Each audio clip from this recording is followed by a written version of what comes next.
But the polls say it over and over again. All 5 of the major surveys taken this month show a tight race between Biden and Trump, with Biden coming out on top in 3 of the 5. Only the Republican-leaning Trafalgar Group showing the race outside the margin of error. They have Trump up by 5 points. And that's another thing. You see all these major outfits conducting Biden versus Trump polls. Very few of the surveys even consider any other candidates.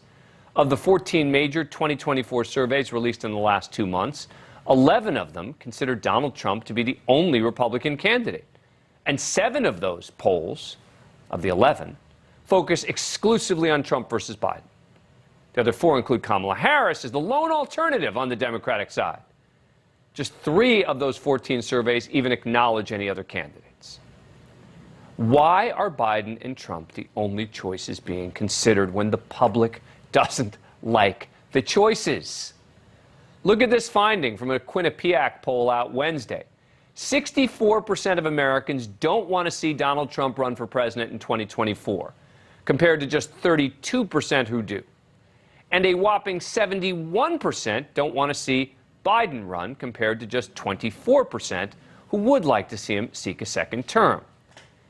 And as bad as the numbers are for Trump, Biden can't even win over his own party. The same Quinnipiac survey shows that 54% of Democrats don't want Biden to run again, and that's on the heels of a New York Times poll, which found 61% of Democrats want Biden to sit it out in 2024. These are the 2 candidates we're supposed to believe are basically locked in to represent their parties again in 2024, the rematch. Why is our system so broken as to force us with choices that so many people don't want? It is long past time for us to take a hard look at how we pick presidential candidates in this country, particularly as it relates to incumbents. No president since George H.W. Bush in 1992 has faced a major primary challenge. And since the creation of the modern primary system in '72, the incumbent has prevailed every time he's been challenged. So if history is a guide, all Joe Biden has to do is decide that he's running. The Democratic nomination is his. Except Trump and Biden are not the candidates that Americans want. Joining us now is Michael Starr Hopkins, a Democratic strategist and opinion columnist for the Daily Beast, and William F.B. O'Reilly, a Republican strategist. Thank you both for coming on the program. Appreciate it. All right, let me start with you, William, on the question of each of them boosting each other. Do you think that's part of what's going on here, which is that Trump wants to run against Biden and Biden wants to run against Trump, and so it's good for each of them to get the other guy in the race? Dan, thank you. You're asking the exact right questions. It's a bizarre scenario where people. You're right. The public doesn't want either candidate, but it's very likely that we're gonna get them. I mean, for President Biden, it makes perfect sense. You talked about the 1972, the modern elections that no president has been defeated in a primary. It's only happened once in history where an elected president got taken down by his own party. It was Franklin Pierce in the mid-19th century. So for Biden, it makes perfect sense to have Trump run against him because historically he's in a good driver's seat. And for Trump, I mean, it obviously makes sense to go after Biden. He's fairly weak, and the rematch is just tempting narrative. It's good news. And let me ask you, Michael, do you think that Democrats are going to push for Trump to be the candidate the same way they're trying to find extremist candidates in various states to support? Are Democrats going to bolster the candidacy of Donald Trump because they'll believe he's the one they can beat? Well, I don't think Democrats are going to bolster it. I think Republicans are going to do that for themselves. I think Democrats are more weary of Ron DeSantis than they are of Donald Trump.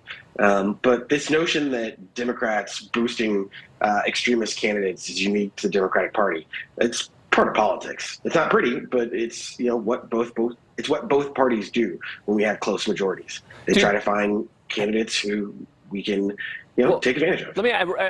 William, have Republicans actually been putting money into campaigns to bolster the extremist left-wing candidates? Not that I'm aware of. I've been doing politics for more than 30 years, Yeah. and that conversation typically comes up at a bar at about 3 in the morning. I got an idea. Why don't we, back Right. this one? But it's not a common practice in the GOP, and I don't think it's been a common practice in the Democratic Party until this year. Yeah, Michael, I think you want to respond to that? Because I didn't know that Republicans did that, Michael. I mean, we had in Florida a case where Republicans were spending money on candidates who were shadow candidates and ended up getting indicted. That was in 2020. So it's not a pretty practice, and in some ways can be illegal. What does that mean? I'm sorry, I don't even know what that means. What does it mean that they bolstered shadow candidates that got indicted? Sorry.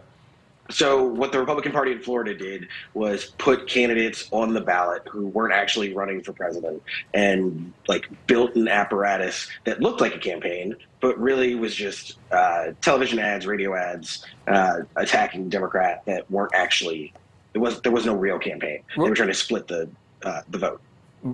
Right, but were they actually supporting the extremist left-wing candidate, the candidate who was the furthest to the left?